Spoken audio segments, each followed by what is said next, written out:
That was the beginning of it. Dorothy, when did he want to become an astronaut? Yeah. Well, I think it was when he went into the Navy and began flying. He loved to fly. And I think that's when he began to dare to dream of being an astronaut. The fact that he could do... And of course he... Go ahead. That he could soar and fly. Mm-hmm. The fact that he was able to wear more than one hat so easily, because I'm sure he was dedicated to medicine, which he went into, and yet he wanted to be an astronaut and became one. Well, he planned to family practice in medicine, but when the flying bug bit him, he just couldn't resist. Paul, how did you learn? Astronaut. How did you learn, Paul, of of the occurrence?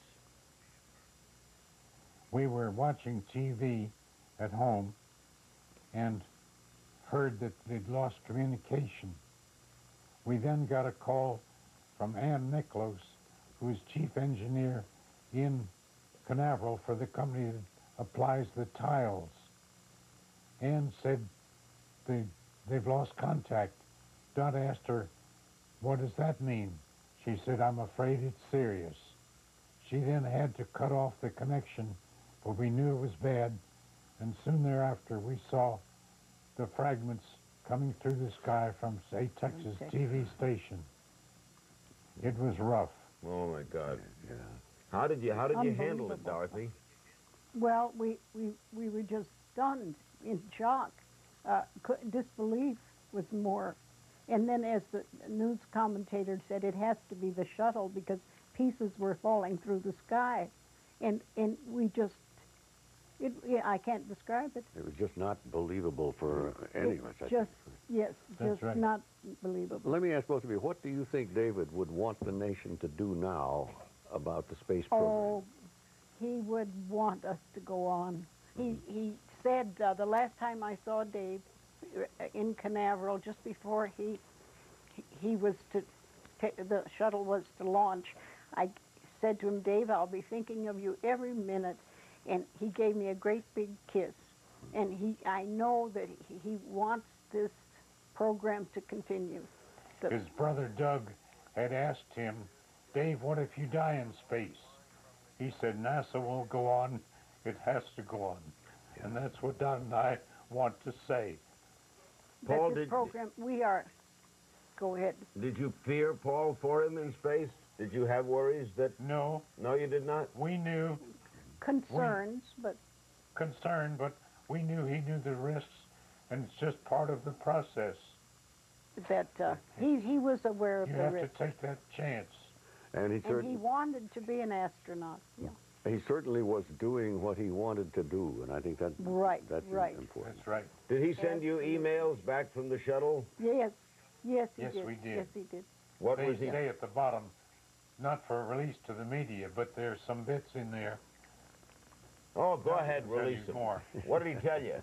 Well, I'd have to read them, but he said what a wonderful thing it was to fly over the Earth and to see well, I can't remember it all, but the continents and the Red Sea and the Great Lakes, and he flew over the East Coast looking very hard down on the coast of Virginia looking for our house, and he couldn't find us.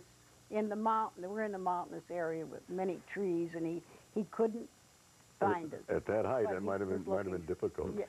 He, as a mission specialist, he had a reputation as a team player. Did he talk much to you about his other teammates on that crew? Oh, he said in his last email from space that we, after 2.5 years together, we have become a family, and we are very close. All of his fellow astronauts. And we sensed that NASA had a wonderful dinner for the astronauts and their families a couple of nights before the launch. And we saw that, how close they were and how compatible they were. Paul, did you and Dorothy go to the launch? Yes, we did. Yes, we did. I'm in a wheelchair, but we got a young friend. We engaged him to drive us down, and he did a good job. And we got there. Do you remember the last... Well, let me take a break and come right back. I want to find out what you said to David before he went up. We're talking with Paul and Dorothy Brown. I'm with Hugh Downs on this edition of Larry King Live. And we'll be back with the Browns from their home in Washington, Virginia, right after this. Hugh Downs remains with me. Joining us in San Antonio is Max Lucado, best-selling Christian author of A Love Worth Giving and Traveling Light, senior minister of the Oak Hills Church of Christ in San Antonio. And in Houston is Reverend David Fannin, senior pastor of the Nassau Bay Baptist Church. The congregation includes many in the Nassau community. Before I ask questions of our, hopefully those who can give us some spiritual help here, what we didn't ask you has been our co-host here. I didn't ask him anything. What's your overview of this whole situation? Well, I've been pleased to see something of a consensus that the space program ought to continue. It would, probably the worst thing we could do would be to dishonor the memory of these people that lost their lives by cutting back on it or talking about cutting it out. And I know that's the way they feel about it. And I could wish that that we in America had, maybe humanity generally, had a better attitude toward what space has done for us already and what it will do. An example of that is if somebody says, I hear somebody say something like, I talked to so-and-so in Geneva, and he sounded like he was right in the next room. Isn't the telephone wonderful? What they ought to say is, isn't the satellite wonderful? That's what makes that possible. Plus an awful lot of medical advances and the whole cyber world. You're saying it's worth the expense. It is more than worth the expense. Max Lucado, how do you explain this to someone? How do you keep faith when something like this happens to 7 obviously wonderful? Why do the good die young? Why do bad things happen to good people? How do you explain that? Well, those questions, you know, will go on, especially for these close family members very close to these astronauts for quite some time. I think, first of all, we have to give ourselves permission to ask these tough questions. From what I understand, God never resists the honest and genuine seeker. I think we have to give ourselves time. Grief is like a roller coaster. Sometimes we feel like we've made progress. Sometimes we feel like we're actually going downhill. But then we look up and there's a tunnel we're going through. My heart really goes out to these family members. I might encourage them to look for reasons, first of all, to be grateful. Gratitude is a great healer.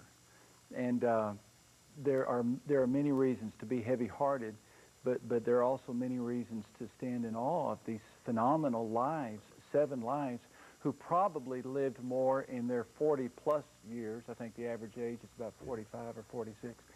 Lived more in their years than many of us do in 70 or 80. There's a lot to be thankful for here. And I think a second thing that I would encourage people in these kind of crises to do is to trust the kindness of God. He's too wise to make mistakes, and he's too kind to be cruel. When we can't trace his hand, we trust his heart and know that God is watching out. Reverend Fannin, were any of these 7 in your congregation? No, they were not. But many astronauts are, right? That's correct. We have a number of folks, a large majority of our congregation that does work in and around NASA, some actually working with NASA, some working with contractors and subcontractors. Many of our folks knew these astronauts personally, knew them very well, and they have a deep sense of loss and of mourning. Before you ask your question, did you do a service today? Yes, we did. Were astronauts present? No, the one astronaut who's really active in our church, Dave Leetsma, has just been in the hospital recently with some heart problems, and he was not there this morning, but a large number of the other folks who work at NASA were in our service today. How do you account for the fact that a number of astronauts have been religious, and I would imagine a higher percentage than other scientists? Can you account for that? Well, I think part of the reality is when you begin to deal with real science, looking at God's creation, it's pretty hard to look at that and not come to a greater sense of your Creator and the fact that indeed it is a life of faith, trusting in the God who made all of this, that he knew exactly what he was doing. You know, when they fly in space, they're trusting in the laws that he established when he laid down the foundations of the world. Max, what do you say to the children of astronauts? How do you explain death to an 8-year-old? I think that what we have to help, especially children, see is that in God's eyes, death is not a tragedy. You know, in Scripture, death is referred to as sleep. And helping children understand that this is God's time to call one of his children upstairs to rest. I think it's a very fair analogy. And then the promise that you'll see him or see her can bring hope and encouragement to children. You share that view, Reverend Pannon? What would you say to a child? Absolutely. And one of the things I try to challenge our church today is to understand that God never makes mistakes. That he is a loving, caring Father whose grace is always sufficient to meet us in our times of need. That we might not always get the answers to the questions that we would ask, but they can always continue to trust in God to meet them in the point of their deepest need. One of the things I tried to share with my church today, that great faith really is forged in the furnace of tragic situations. And that there are those times in life when, by faith, God allows us to escape, but there are also those times that by faith we have to endure. And it's only that faith that enables us to be able to do that in a very real way.